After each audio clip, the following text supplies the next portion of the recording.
am going to tell you a very nice story that happens in a place far, far away. 6 Crows by Leo Lionni, published by Scholastic. In a peaceful valley at the foot of the Balabadu Hills, a farmer cultivated a field of wheat. The soil was fertile and the spring rains had been gentle. Life would have been good and happy were it not for 6 noisy crows who nested in a tree nearby.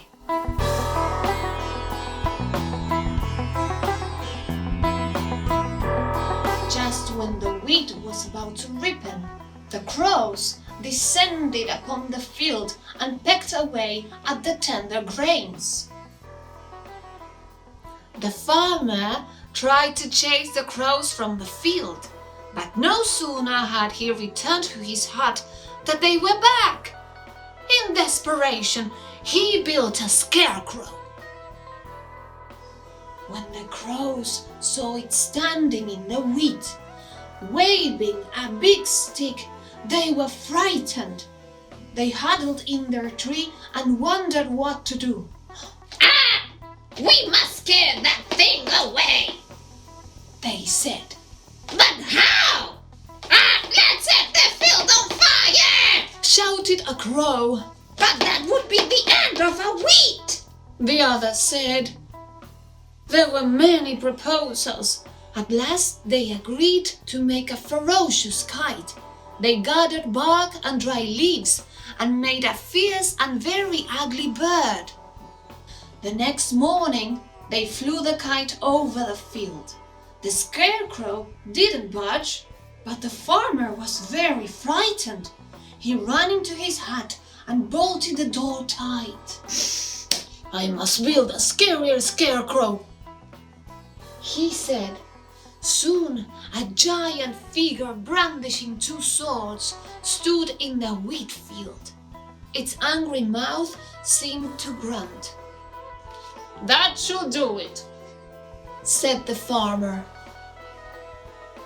But when the crows saw the new menace, they gathered more bark and more leaves and built an even larger and more ferocious kite. They flew it over the field, back and forth. The farmer was so scared that he didn't dare leave his hut. From her nest in an old tree trunk, an owl had been watching the goings-on. She shook her head.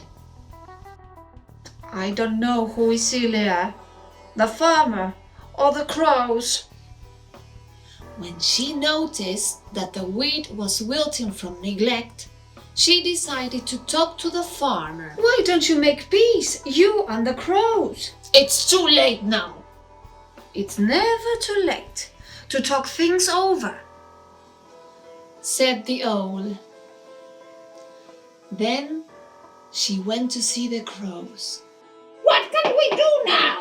asked the crows, dismayed when they heard that the wheat crop was in danger. "Go and talk things over," said the owl. "Words can do magic." Crows and the farmer agreed to meet near the owl's nest. While the owl looked on, they talked and talked. First in anger, then more reasonably, finally like co-friends. "I must confess that I miss your happy cackling." "And we miss your wheat." Soon they were laughing together. "We must thank the owl. But where is she?" said the farmer.